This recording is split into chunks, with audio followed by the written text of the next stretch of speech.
Assalamualaikum and good morning everyone.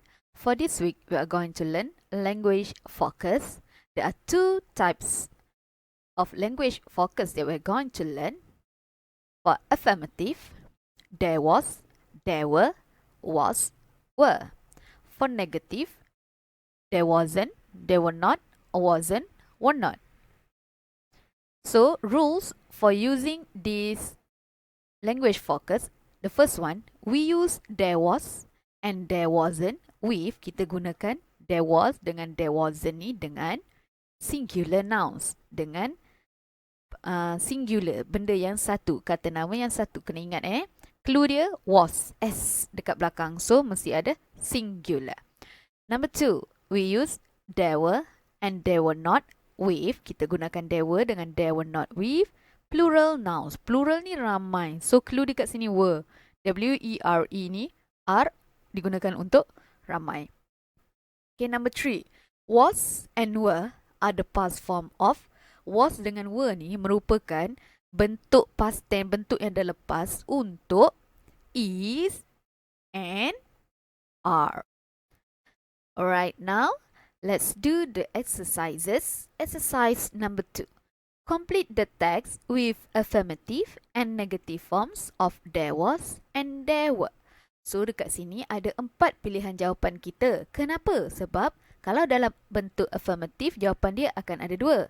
Untuk singular, kita guna there was. Untuk plural, kita guna there were. Kalau untuk negative, untuk singular, dia akan jadi there wasn't. Kalau untuk plural, dia akan jadi there weren't. Okay, so the first marathon. 2,500 years ago, there was a war. Kenapa was? Sebabnya a war ini adalah singular. Ada satu perang between Greece and Persia and a lot of battles, dan ada banyak pertempuran. So, banyak kita gunakan there were a lot of battles. A big battle in a place called Marathon, which the Greeks won. Okay, dia kata ada pertempuran besar. Satu pertempuran besar. So, there was a big battle in a place called Marathon, which the Greeks won. Di mana orang Greek menang. Won adalah past tense untuk win. This was important news. Ini adalah berita penting. But, tetapi any internet. Tiada internet.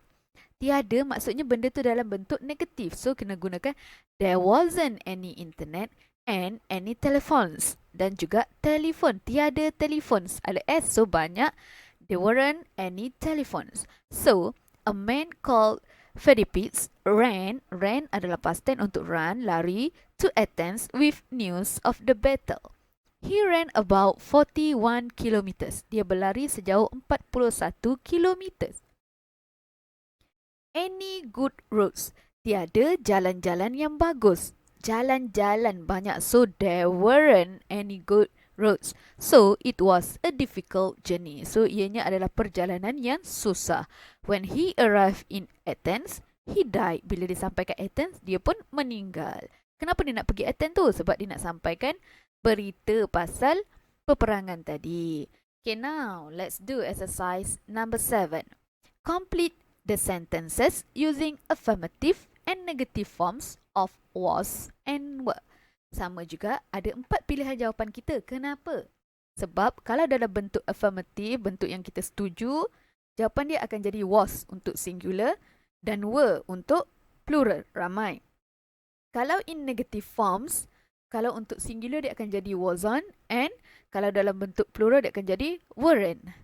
In the past, things different. Things banyak. So, things adalah berbeza. Things were different. Sports in the past, sports stars ramai. Richer, lebih kaya. Tak sama je semua. Weren't richer. Okay, in the past, I younger. I seorang. So, I was younger. Number 4.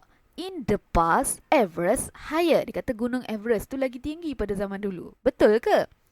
Sama sahaja. In the past, Everest satu je. So, wasn't higher.